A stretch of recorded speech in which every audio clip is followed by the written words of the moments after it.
እኔ እኮ የግሌ አንቺን ፈርቼሽ ነው እንጂ ፈርቼ እሺ ፈርተሽ ነው እንጂ ምን ነበር? አይ ፊት ተውኩት። የግሌ ዛሬ እዚሁ ልቀበር ነበር፣ እሷ ተረፈኝ ትቼዋለሁ። ምን ልታወራ ነበረ? ረሳሁት የግሌ። ቆይ የግሌ እስኪ ዛሬ አልጫ ነገር እስኪ ቤት ነውና ቡና ጠ በጤናው ነው ግን ችግር የለውም። መድብል አብርሽ ይረዳኛል። ምንድን ነው መገናኘታችን አልወደደው? ችግር የለውም መድብል እንገናኛለን። በጣም እኮ ነው የሚገርመው። እሺ ቆይ እራት መቼ ነው አብረን የምንበላው? ይኸው ነገር ምን እንኳን አወራን ትትና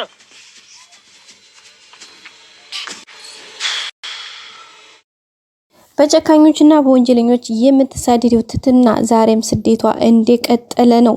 ግን ቢሆንም አሁን ላይ እግዚአብሔር ይመስገን በመድብል ረዳትነት እንግዲህ ዛሬ ህይወቷን እዚህ ለማድረስ ችላለች። ያው ከእግዚአብሔር በታች እንግዲህ መድብል ነው ከዛ ከእስር ቤት ውስጥ ከዛ መከራ ውስጥ ከዛ የስቃይ ጎጆ ውስጥ ያወጣት ማለት ነው። ቤተሰቦቻችን አውጥቷትም እንግዲህ ዛሬ ላለችበት ሁኔታ ደርሳለች።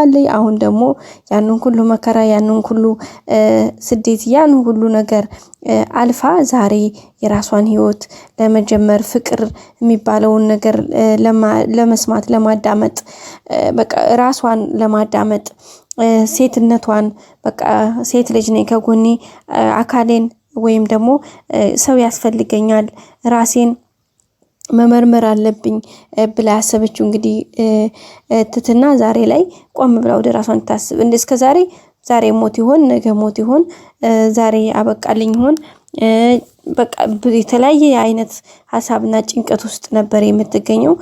ግን አሁን ደግሞ ያ ነገር ተረስቶ በቃ የራሷን ህይወት በቃ ነገ ላይ አግብታ ወልዳ ትዳር መስረታ ህይወት መኖር እንዳለባት አሁን ላይ ማሰብ ጀምራለች ማለት ነው።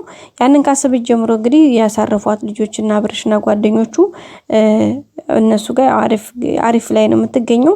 እንግዲህ ከመጀመሪያ ጀምሮ እንደምታውቁት አብርሽን ወንድሜ ሊሆን ይችላል ብላ ጠርጥራለች። እሱ ደግሞ እንግዲህ ገና እንዳያት ነው የወደዳት። በቃ ወዷታልን በሚገርም ሁኔታ በጣም ነው የወደዳት ማለት ነው። ቤተሰቦቻችን ብቻ ምኑ እንዳያት ባያቅም ወዷታል። ያው መጀመሪያ እንኳን እንትን ያለች የነበረው እሱ የግሌ ጋር ነበረ አብርሽ ማለት የግሌን ያው በርግጥ ለትዳር ትሆናለች ብሎ ያክል እንትን ባይለውም ግን በጣም አሪፍና ደስ በሚል ሁኔታ ከሱ ጋር ነበረ የነበራቸው ግንኙነት። በመጨረሻም እንግዲህ ያ ሁሉ አልፎ አሁን ላይ ላለችበት ደርሳለች ማለት ነው። አሁን እንግዲህ መድብልም ካለችበት ፈልጎ አግኝቷታል። ያው መድብል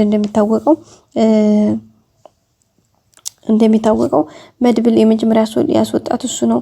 ያንን ሁሉ መከራ የከፈለላት እሱ ነው። ከዛም በመጨረሻ እንግዲህ ያው የመጨረሻውም ደግሞ እንደሚታወቀው ወደዚህ እንትን ካለች በኋላ ወደዚህ ከቤተሰብ ወደዚህ ጋር ከተቀላቀለች በኋላ ያው መድብልና እሷ ተገናኝተው አቁም ነበር። ያው እንግዲህ እሱ መድብል እንግዲህ ካለችበት ድረስ ፈልጎ አሁን አገኝቷታል። አሁን ላይ መድብልም የሆነ ነገሯን ወዶታል። ኦሬዲ በጣም ተመችተዋለች።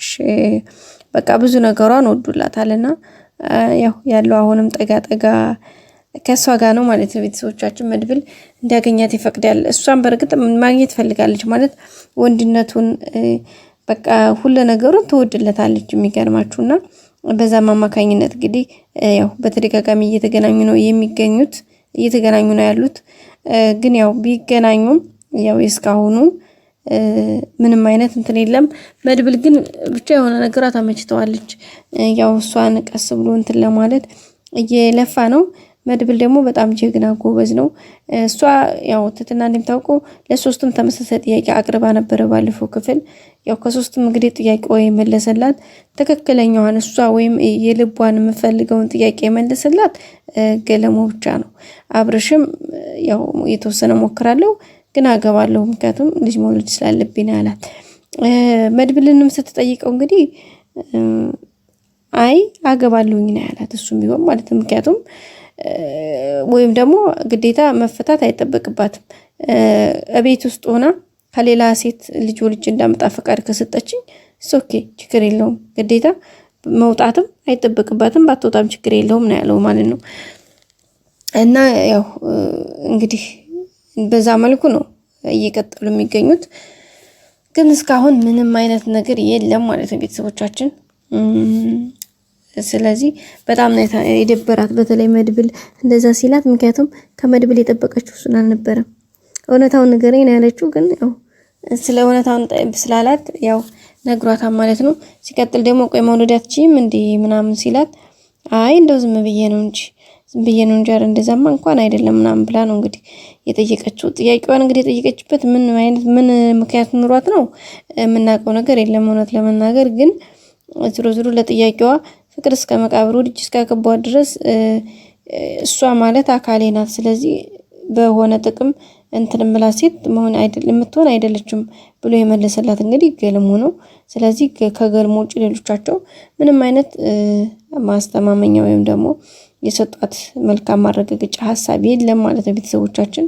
እሷም እንግዲህ እስካሁን ድረስ ይሁን ብላ ተቀብላለች። ቤተሰቦቻችን እንግዲህ ማንኛው ጋር እንደምትቀጥል አላወቅንም ማለት ነው። ከማንኛው ጋር ተቀጥል ይሆን እሱን አብረን የምናየው ነው የሚሆነው። ምክንያቱም እስካሁን ገልሞ እንኳን ትናንትና ነው የሚወዳት ይቅርታ የግሌን ምክንያቱም የግሌ ናት እንግዲህ የኔ ያክል ጊዜ አብራው ብዙ ነገሩ ይሁን በየእለቱ ሰክሮ ሲመጣ ሳትሰለቸው ፍሮ ፈትፍቺ ቢላት ያለችውን ነገር አድርጋለት የጠየቃትን ነገር አድርጋለት በማግስቱም ሲነሳ ደግሞ መልካም እንትኗን የምትመኝለት እሷ ነች እና ይወዳታል። ፍቅሩ አለባት ግን አልነገራትም። እስካሁን መናገርም ሊነግራት ሲልና ይፈራል። ምክንያቱም እሷ እንደምትሰድበው ምን አባካፈር ብላ ምናምን እንደምትለው በዛ ላይ ደግሞ ምንም አይነት ያን ያክል ሪስፔክት ለሱ ያለላት መስሎ ስለሚታየው ስለማትወደኝ ብሎ ስለሚያስብ ይሄን ብሎ ነግሯት አያውቅም። ሲቀጥል ደግሞ ይሄን እየኖርኩኝ ያለሁትን ነገር ደግሞ እወድሻለሁ ወይ ማፈቅርሻለሁ ብዬ እንዳጣው አልፈልግም በማለት እንግዲህ ተጠንቅቆ ነው ያለው። ምክንያቱም ይሄን ነገር መልሶ ሌላ አደጋ ውስጥ መግባት ስለማይፈልግ ማለት ነው ቤተሰቦቻችን። ምክንያቱም ወይ ሌላ ነገር ካለ ሌላ አደጋ ስለሚከተለው እና ወደ ቤተሰቦቻችን የዛሬው ቪዲዮአችን ይሄን ይመስል ነበር። በቀጣይ አዲስ ቪዲዮ እስከምንገናኝ ሰብስክራይብ፣ ላይክ፣ ሼር ማድረጋችሁን አትርሱ። መልካም ጊዜ በያላችሁበት። ባይ ባይ። ላይክ አድርጉ ቤተሰቦቼ፣ መወዳችሁ። ላይክ ስታደርጉልኝ ለኔ በጣም ትልቅ ድጋፍ ነውና ላይክ አድርጉልኝ ፕሊስ፣ አይከፈልበትም። ባይ ባይ።